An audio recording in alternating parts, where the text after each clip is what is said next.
Si on se promène dans Grézieux-la-Varenne, qu'est-ce qu'on peut découvrir en se promenant? Je suis né à Grézieux il y a longtemps et je vois plein de choses à Grézieux, notamment le petit patrimoine. Toutes les maisons ont été transformées. C'était un village de 1000 habitants qui en a 6000 maintenant, mais on retrouve partout des petites traces. Et ça, c'est intéressant, d'être d'une rue, de trouver une poutre, une inscription, une pierre.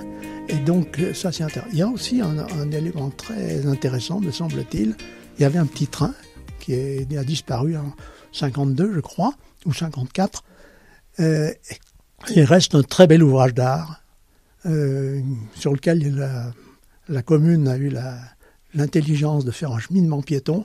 Et cet ouvrage d'art en pierre courbe qui engendre une de ces ruisseaux, la Chaudane, est petit à petit enveloppé de verdure, parce que ne s'est pas entretenu en dessous, et c'est magnifique. Parce que c'est toujours intéressant de connaître un peu l'histoire du lieu où on habite, et puis on a acheté une ancienne blanchisserie, donc eh bien on s'est intéressé à l'histoire de la maison, voir un peu comment elle était arrivée dans l'état dans lequel elle était, et puis de fil en aiguille, eh bien on étend un peu, on étend vers les habitants, les façons de vivre, les monuments bien sûr, les bâtiments, ça vient tout naturellement en fait.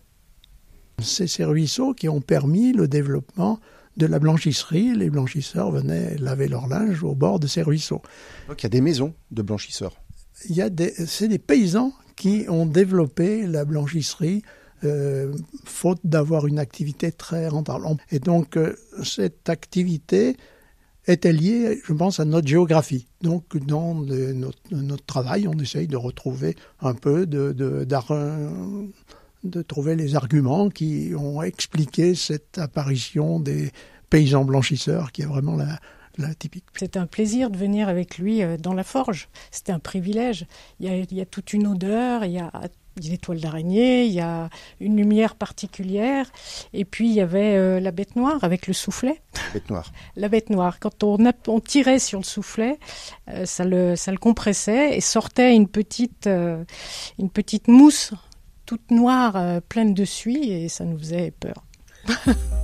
Ils l'utilisaient pour réparer leurs outils, pour adapter les attelages du cheval au tracteur, selon les tracteurs, selon l'évolution des cultures aussi de la ferme, parce qu'ils se sont mis au maraîchage. Il y avait plus, ils ont modernisé, et voilà, ça servait aussi d'atelier pour réparer les chaussures, pour le maréchal ferrant.